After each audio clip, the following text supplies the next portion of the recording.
Assalamualaikum warahmatullahi wabarakatuh. Perkenalkan, nama saya Ahmad Mubarak Arda dari TRMG 3C. Nah, kali ini saya akan menjelaskan game yang sudah saya kembangkan menggunakan P5JS. Nah, judul dari gamenya sendiri itu Dodge Robot Ultimate. Nah, game ini sendiri saya buat menggunakan P5JS dengan game berbasis 2D. Nah, untuk struktur dasar programnya, saya menggunakan struktur dasar dari P5JS yaitu setup yang saya gunakan untuk menginisialisasi awal game seperti membuat kanvas, mengatur variabel pemain, membuat background latar belakang bintang seperti ini, dan membuat tombol tombol UI seperti ini ya. Nah, selanjutnya itu ada fungsi dari draw. Nah, untuk fungsi dari draw itu sendiri saya buat untuk menjalankan game secara terus-menerus, untuk menampilkan game terus-menerus lah sampai karakternya itu karakternya menang atau karakternya darahnya habis dan kalah. Nah, selanjutnya itu saya akan menjelaskan sedikit alur dari gamenya. Nah, untuk uh, mempermudah alur dari game itu saya menggunakan game state ya. Itu ada pertama menu ya, ini tampilan menu. Selanjutnya play di mana permainan dimulai. Selanjutnya game over itu pas darahnya habis dan kalah. Nah, selanjutnya itu ada bagian game set victory. Nah, itu bagian saat kita menang saat mengalahkan bos. Nah, bos akhir ya.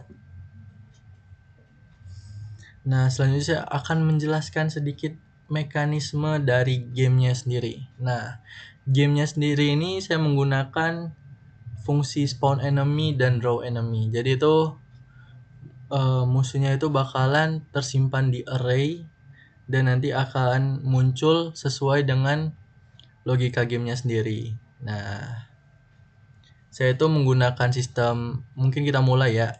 Mulai dulu nih. Inilah awal mula gamenya, ada drone di samping kita. Nah, ini tembakannya otomatis ya. Nah, selanjutnya ini kita bisa lihat di kiri atas tuh ada skor, rekor. Nah, dari skor mungkin saya jelasin ya.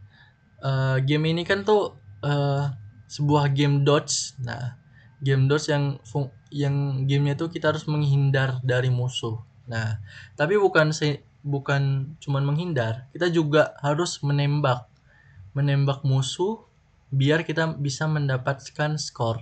Nah, jadi saya buat nih, kalau kita menembak skornya bakal nambah 5. Jadi setiap nembak skornya bakal nambah 5, dan itu kalau misalnya nambah terus difficulty-nya bakalan bertambah dan bakalan susah.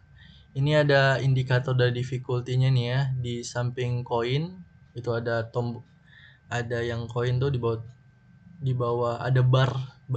Jadi kalau barnya penuh bakalan muncul bos. Nah, jadi semakin semakin penuh barnya bakalan semakin banyak musuh yang datang dan semakin cepat musuhnya.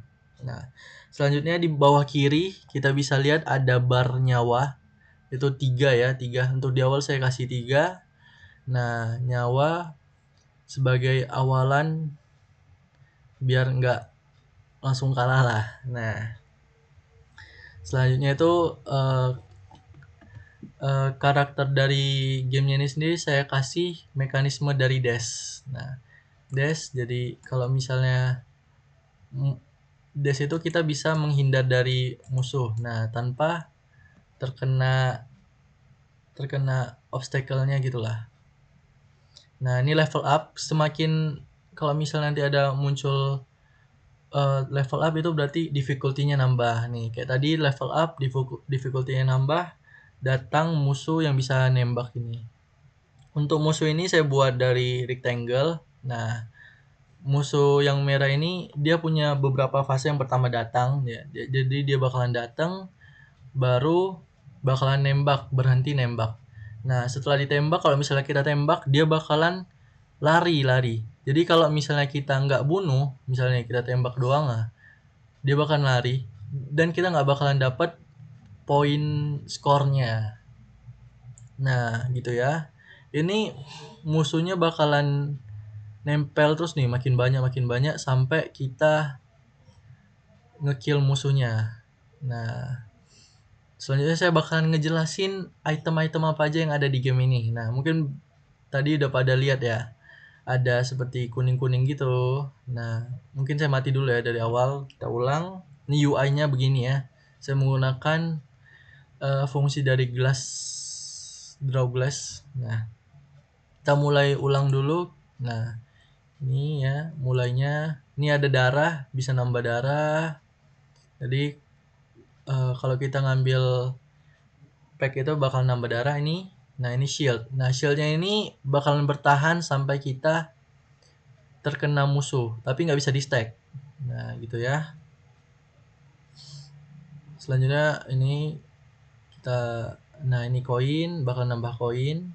Nanti saya akan yang fungsinya bakalan bisa eh, ganti warna gitu fungsi dari koinnya. Jadi kalau kita mau ganti warna kita harus harus punya koin. Nah, ini oke, ini nambah darahnya level up.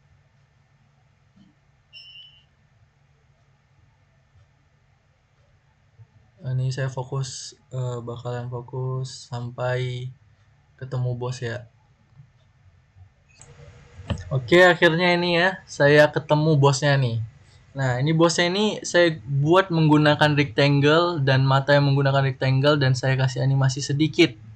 Nah, bosnya itu sendiri bisa ngeluarin bola-bola yang bisa nembak kita gitu ya ke arah kita 3. Nah, lumayan banyak.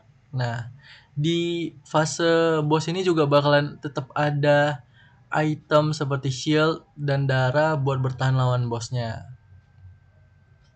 Nah, untuk bosnya ini sendiri punya 2 fase, yang normal seperti ini dan mode berserk. Nah, nanti pas mode berserk dia bakalan eh, lebih cepat jalannya dan lebih banyak keluarin tembakannya. Nah, baru dia nanti bakalan ada kayak efek-efek flickering gitu ya, nih, flickering. Nah, jadi lebih cepat dan lebih susah nih bosnya. Ya, mungkin segitu aja ya mode lawan bosnya. Nah, setelah kita selesai gamenya mau game over atau victory, kita bakalan dapetin koin. Nah, fungsi koinnya itu bisa untuk ganti warna dari karakternya. Jadi ungu, biru, dan hijau. Nah, mungkin segitu aja ya penjelasan dari saya. Untuk gamenya mungkin sederhana dan terima kasih.